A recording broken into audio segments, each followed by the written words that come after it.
Welcome to our show, Vincent van Gogh, infusing life and heart into each brushstroke, part 2 of 3.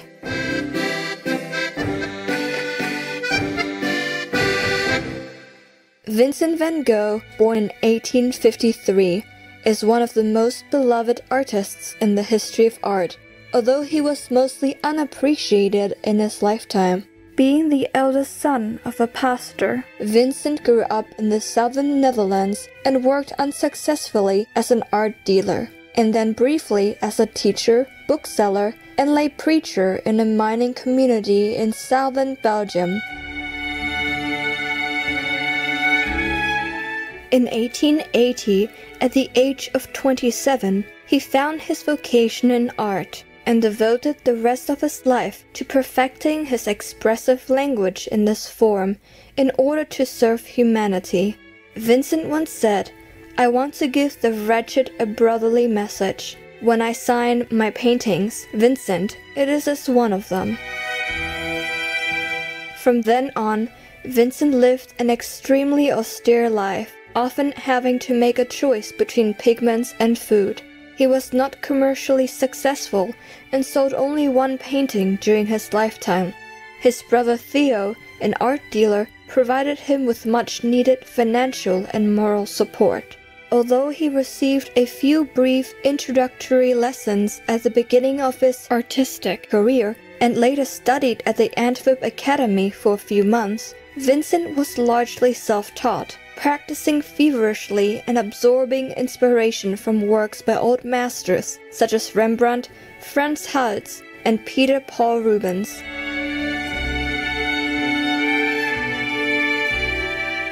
Contemporary artists he admired, in particular Jean-François Millet, had a profound influence on Vincent's artistic development, especially on choosing the rural life as a subject matter.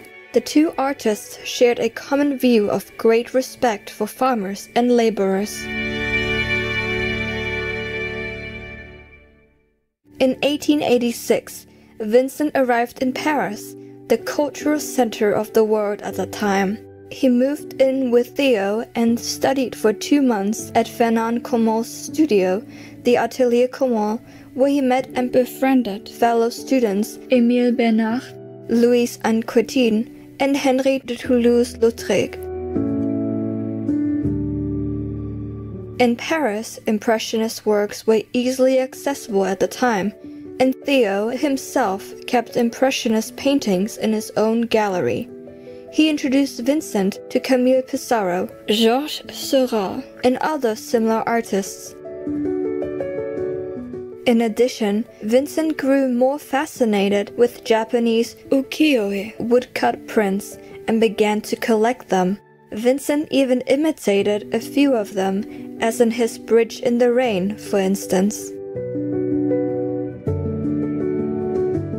Not only did the beauty of Japanese art inspire Vincent, but also the naturalism and philosophy they expressed spoke to his heart. Later, in his letter to Theo from September 24, 1888, Vincent wrote, "Just think of that. Isn't it almost a new religion that these Japanese teach us, who are so simple and live in nature as if they themselves were flowers? And we wouldn't be able to study Japanese art, it seems to me, without becoming much happier and more cheerful. And it makes us return to nature, despite our education and our work in a world of convention." In 1887, Vincent came across the magazine Paris Illustré Le Japon, issued in May 1886, with a cover featuring a reproduction of revered Japanese artist Keisai Eisen's courtesan wearing uchikake with dragon design. He used a grid to copy and enlarge the figure and painted Japonazari or ran, known as the courtesan, after Keisai Eisen, framing it with the Asian motifs of bamboo, cranes, and water lilies. This Japanese influence had a lasting impact on Vincent's art and is evident in the works of his later years. On May 15, 1886, the Impressionists held their 8th and last exhibition at the Maison Dorée restaurant.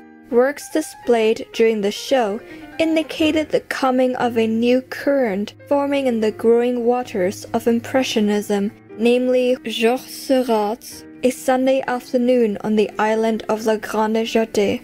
The French art critic Félix Fignon invented the term New Impressionism to describe the coming artistic movement in his review of the exhibition. Marked by Seurat's pointillism, which involves juxtaposing small dots of complementary colors for optical effect, a group of rebellious artists who were looking for new directions for their creative expressions parted ways with Impressionism. In 1887, Vincent arranged an exhibition at the Restaurant du Cholet for paintings by Émile Bernard, Louis Anquetin, Henri de Toulouse-Lautrec, Arnold Hendrik Koenig, and himself. Bernard and Anquetin sold their first paintings, and Vincent made an exchange with the painter Paul Gauguin, whom he had just met.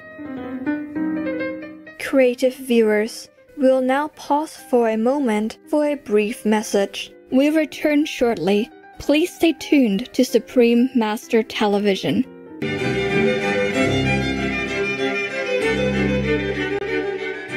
Welcome back to a show featuring world-renowned Dutch painter Vincent van Gogh. From March 1886 to February 1888, while staying in Paris, Vincent was exposed to the works of the Impressionists, observed the innovations of the post-Impressionists, and became enthused with Japanese art. Under these influences, his style underwent significant changes, and his palette became lighter and more vibrant, with the elements of pointillism and Japanese prints becoming visible in his works. Portrait of Pierre Tanguy, painted in 1887, is the culminating work of more than 200 paintings Vincent finished in this period. The sitter Julien François Tanguy, called Pierre Tanguy, Father Tanguy, as the artist looked upon him as a father figure, owned an art supply shop in Paris where the artists often met. The shop also displayed the works of artists such as Paul Cézanne, Georges Seurat, Paul Gauguin, and Vincent van Gogh, who were later considered the leading lights of modern art. Vincent painted 3 portraits of Pierre Tanguy, with the Paris version being the final one. The transition from the initial darker color tone of the Copenhagen portrait to the final vibrant and cheerful Paris version illustrates Vincent's artistic evolution. The complementary colors, painted with short broken brush strokes, especially on the shade and the sitter's pants area, is unmistakable of pointillism's influence. The space between the sitter and the background that is incorporated into many Japanese ukiyo-e genre prints is flat, one of the typical post-impressionist space treatments. Although Vincent observed and absorbed what he learned in Paris, he always stood firmly on the foundation of his own unique style, along with the heartfelt messages he wanted to express. However, large cities were never ideal environments for Vincent. Despite the artistic stimulation, he found life in Paris physically and mentally exhausting after living there for nearly 2 years. Vincent longed for outdoor living and communing with nature under the sun. In February 1888, he departed Paris for Arles, a town in Provence, south of France. After spring arrived, the blossoming fruit trees incited Vincent's optimism. This joyful scenery also reminded him of what he saw in Japanese art. He enjoyed long walks around Arles and visited nearby villages.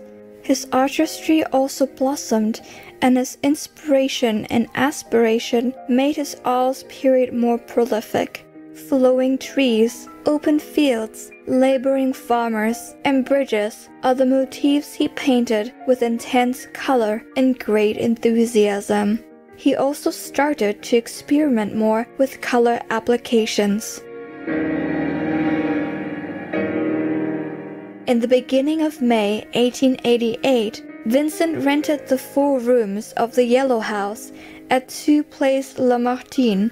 He temporarily used it as a studio and storage area and took time to decorate and furnish the rooms and prepared them for a commune in the south for like-minded artists. In September, Vincent painted Yellow House. In the letter he wrote to his brother, Theo, on September 29, 1888, he drew a pencil sketch of the composition of this painting. The right wing of the building in the painting was rented by the artist. Vincent used the 2 large rooms on the ground floor for a workshop and kitchen, and the 2 upstairs rooms as bedrooms. The bedroom on the right corner, with both shutters open, is Vincent's guest room, where Gauguin later lived briefly. The room next to it, with the shutters almost closed, is Vincent's bedroom. In the same letter, Vincent wrote, Likewise, croquis of a square number 30 canvas, showing the house and its surroundings under a sulfur sun, under a pure cobalt sky. That's a really difficult subject. But I want to conquer it for that very reason. Because it's tremendous, these yellow houses in the sunlight, and then the incomparable freshness of the blue. All the ground's yellow too. Vincent used 2 complementary primary colors in the painting, blue for the sky and yellow for what is on the ground, to make the whole painting more vibrant.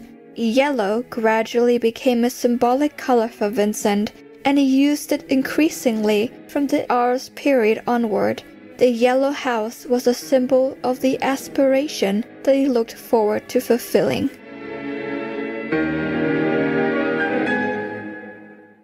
Precious viewers, thank you for your company today during Vincent van Gogh infusing life and heart into each brushstroke, part 2 of 3.